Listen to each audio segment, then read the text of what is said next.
And I think it's weird. Like, we don't talk about this a lot. Like, the white privilege in China. Because people would think if you're in China and you're white, you're the minority.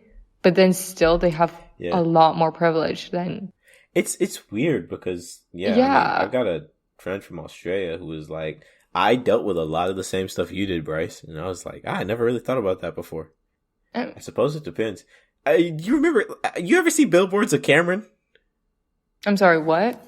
Cameron used to model when he was in 5th grade and 6th grade. You ever see billboards of him around Beijing? I've seen billboards of Cameron Caseby at the subway, at bus stops. Seriously? I don't think I did. I am being 100%. When I caught it, my dad bursted into laughing. He was like, wow. Yeah. He was doing like a little like cutesy like thing with his finger on his lip and he was sitting on a box or something.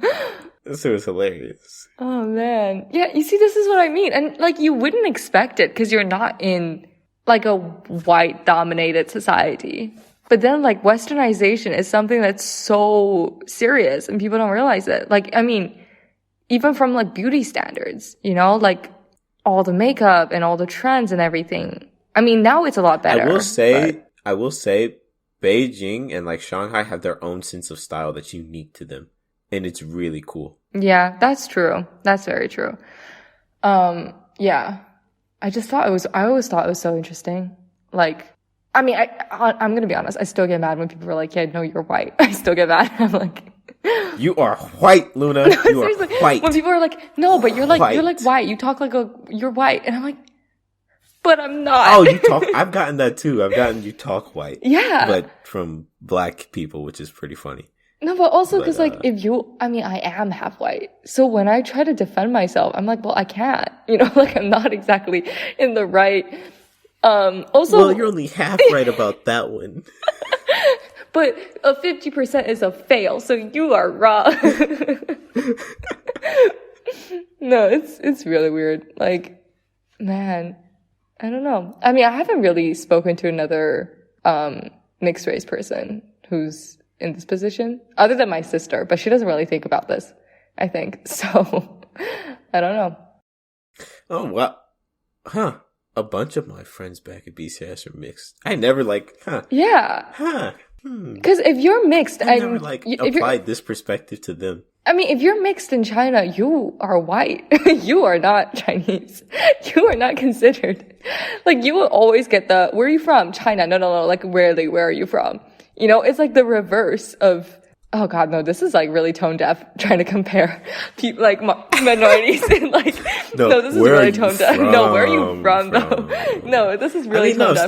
Stuff happens. Like, yeah, that's a weird one too. Like, if things happen, they happen, right? Just because it might come across as tone deaf doesn't mean like the conversation.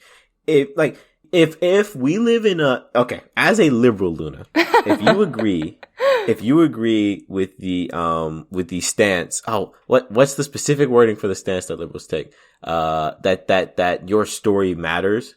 Mm-hmm. and that your experience matters and has value, then you can't silence your own because it might come across as tone deaf. That's hypocritical. No, yeah, I totally understand. But like, I say tone deaf because it's not well explained. It's not right to compare two inherently different things just because it's a similar experience. Because if you're a minority and you're in, I don't know, like say America, and they're like, they're asking like, oh, but where are you from? They're denying. Well, in China, you're a minority. We have to stop putting things in the perspective. Yeah. But then you're disregarding the fact that even as technically a minority in China, I still hold white privilege in China. And when people ask me, where are you from? It's not in a derogatory way. It's a curiosity. Yeah. But when you're in, say, America, and people are like, no, but where are you from? They're denying your culture, especially if you were born and raised in America. You know what I'm saying? So there is similarities in it. Like, both are technically denying your culture a little bit, but one is done in like a derogatory way, and the other is a curiosity / intrigued. You know what I mean? So. Yeah. Okay, I get you. Yeah. But you're right. It is a similar experience, and both obviously matters, but it would be wrong to parallel the two. That doesn't make any sense. To You know what I'm trying to say. No. That makes sense. That makes sense. Yeah, I get you. Man, okay. This conversation was weird. We went on so many tangents. Like, we were talking about the IB, middle school, and then... This is so good. This is like, I'm not even going to lie to you. This is the sort of thing I wanted to do when I first visioned this. Yeah? Because really, like, if you've ever listened to a sort of, like, there are, like, themed podcasts, right? Mm-hmm. People who theme their podcasts around a game or a book or a franchise, like Star Wars or Dungeons and Dragons or... Ooh, love it. Star Trek or... Shout out to my Dungeons and Dragons group. So then they can spend... they can spend the whole time, right? Mm-hmm. Oh, okay, let's talk about episode 7 of Star Wars, or let's talk about this specific football game. But then there's depth there. Okay, we can talk about player stats, and we can talk about the team's past performance, or we can talk about each character in this episode and how their arc progressed. But when you do a podcast that's styled like this, where you're just talking about your experiences, it really needs to have variation. And when I was doing it by myself, it got really hard to have variation.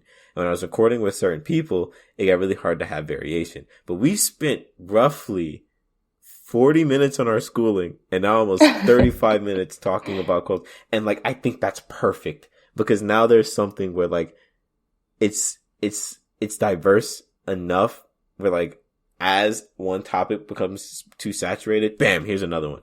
Like, do I qualify? All the podcasts. Do I qualify as like a podcast attendee? That's not the right word. Fuck, you know what I'm trying to say? Like the person who's like in the fuck it. This isn't a word. I can't speak right now.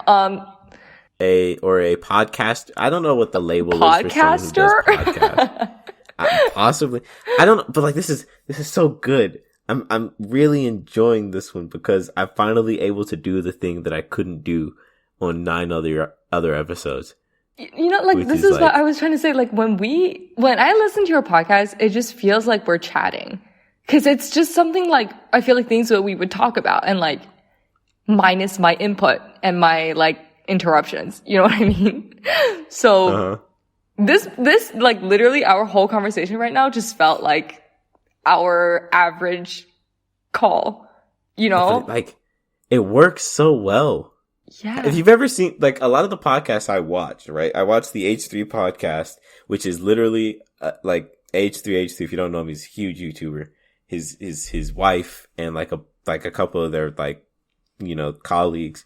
And they stay very relevant, like, up to date in terms of stuff they talk about. But the episodes are 2 to 3 hours long. Yeah, it's fun. I love long podcasts. They cover, like, 7 or 8 topics in one episode. But the thing is, because there's always happening, they always have new stuff to talk about. I will sit through all of them. That's what, and like I love their format. That's what I kept saying. I was like, listen to Curtis Connor. Because like, okay, first of all, that's like one of the only podcasts I listen to. So I don't have a lot of other references to like recommend. But like his style is very much relaxed as well. It's just like a conversation between friends while they have some like certain things to talk about. Like, I mean, they mainly comment on like, you know, like YouTube or whatever is happening on the internet, but sometimes they'll just have a chat, you know, and make jokes and stuff. Yeah, and I really like that style. I just think it's more chill. Also, because I recently started listening to My Favorite Murder, which is a podcast between 2 women who discuss their favorite murders. Very obviously. Yeah, it's pretty nice. No, this was a super fun episode. Thank you for coming on. I'm sorry I waited this long to have you on an episode. Yeah. Don't worry. Thanks for having me. This was fun. I liked it. It was nice. Yeah, this is going to go on record as my longest episode. Also, I now have to purchase a premium subscription so I can get more storage space. You have to do that? Because I am out. Oh, yeah, 9 episodes have spent 5 hours. But regardless, thank you everyone for listening. This is the Talking Smack podcast. Why I say Talking Smack? That was my old podcast. This is the Pandemic University podcast. And I will catch you in the next episode. Have a good day.